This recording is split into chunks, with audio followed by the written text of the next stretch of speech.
¿Qué tiene en la cabeza del presidente? Ya está de salida. Sigue ahogado en sus rencores y sus odios. ¿Y por qué pasa esto? Vuelvo a lo mismo.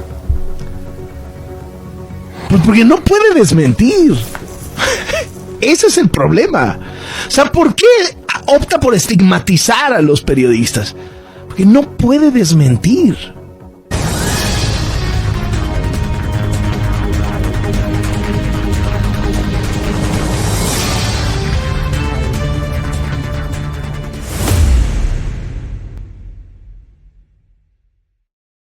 Hay un chorro de elementos por ahí. Hay un río que suena con el tema de López Obrador y los narcos.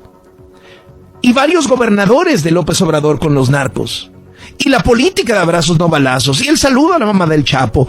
Y las fotos de morenistas con narcos. Y el financiamiento del rey del Huachicol con los narcos. Y la operación electoral de los narcos a favor de Morena en el 2021. Y la liberación de Ovidio. Y el trato respetuoso al Chapo Guzmán en la mañanera. El río suena y suena y suena y suena el río. Y claro, pues lo que sufre toda la gente, un narcotráfico que cada vez tiene más poder y más presencia en el país. Todos los analistas dicen, claro que traíamos un problema grave de narcotráfico en México.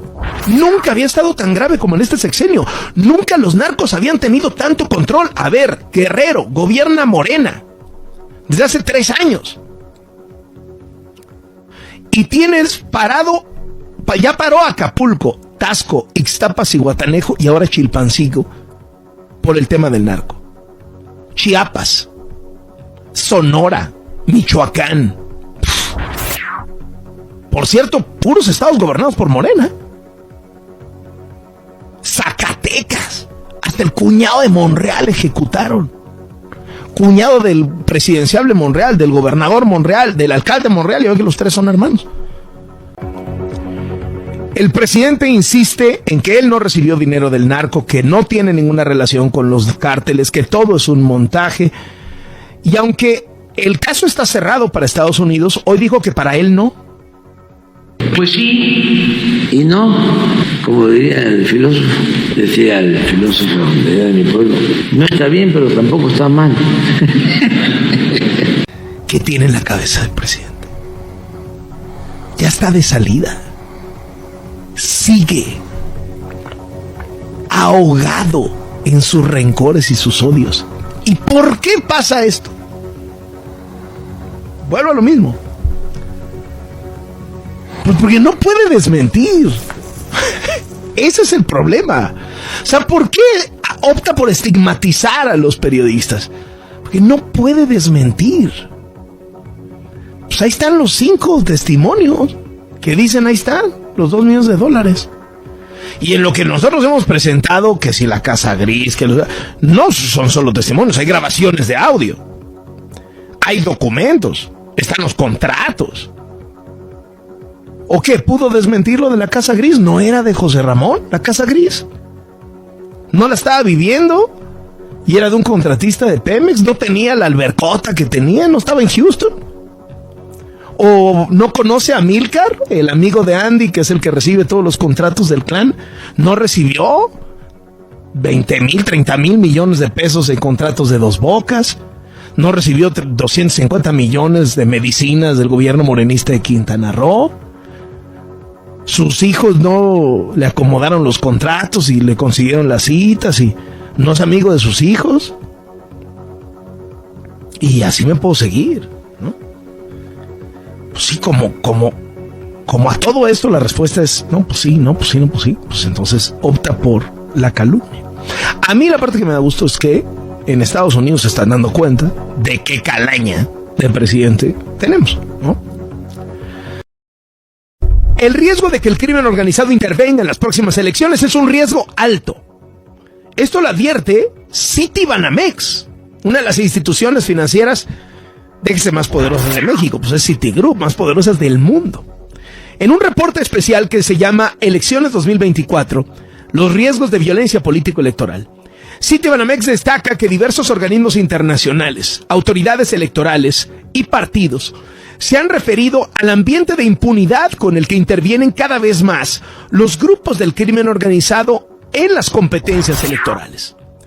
Señalan que no solo se advierte financiamiento para alinear a candidatos, sino que se intimida y elimina a aquellos candidatos opositores a los intereses del crimen.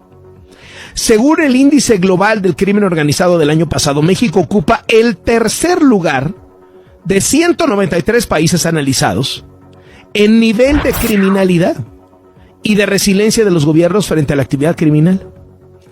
Hoy le preguntaron a López Obrador sobre este reporte y para él no hay ningún problema. El país estará en paz en estas elecciones. No vemos nosotros que se desate la violencia política electoral. Va a seguir la misma tendencia, que disminuyan los delitos, sobre todo los homicidios. Tenemos 20% menos y seguimos trabajando. No hay ningún problema. Acerca del narco, ya no está Calderón ni García Luna. Ya, ¿qué más puedo decir? O sea, antes había una asociación delictuosa. Llegó a existir, lamentablemente, un narcoestado. Eso ya no existe en el país. No existe esa asociación delictuosa. Está bien pintada la raya. Una cosa es la delincuencia y otra cosa es la autoridad. Antes eran lo mismo. No hay nada de qué temer. El problema que ha tenido López Obrador en las últimas 2 semanas, pues es que está la sombra de sospecha de que el cártel de Sinaloa le inyectó $2 millones en su campaña presidencial de 2006. Y esto cae en tierra fértil, pues por todo lo que hemos visto de López Obrador y Morena con el narco. No se puede zafar López Obrador este tema, está atorado ahí desde hace 2 semanas, ¿no? Sí, el presidente obviamente está enojado, pero además dice narcopresidente, narcoAMLO, etcétera, etcétera. Mostró un mapa digital en donde dice, estas cuentas son las que están hablando, son bots. El presidente insiste que las cuentas que están conversando con este hashtag, Carlos, son bots, son mentira, no existen, y que la oposición está gastando mucho dinero. Por eso, pues ahora inventó, pues que cada 15 días va a tener un especialista hablando acerca de quiénes quieren los bots para contarle a la gente por qué no debe creer este tipo, pues, de tendencias que dice son falsas, que no representan nada de lo que verdad es y que se trata de una campaña negra. Quique, ¿cómo son las cosas? Y ante el gobierno de López Obrador insiste en que será un proceso pacífico el electoral, fue asesinado otro político. Mataron a balazos al 8º regidor en funciones de Nezahualcóyotl, Álvaro Alberto Ramírez.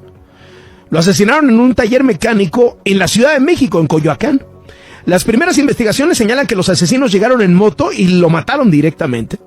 Una persona más resultó herida, que fue llevada al hospital y ahí murió. En sus redes, el alcalde del municipio, Adolfo Cerquera Rebollo, lamentó el crimen. Autoridades municipales también lamentaron lo ocurrido y exigieron justicia.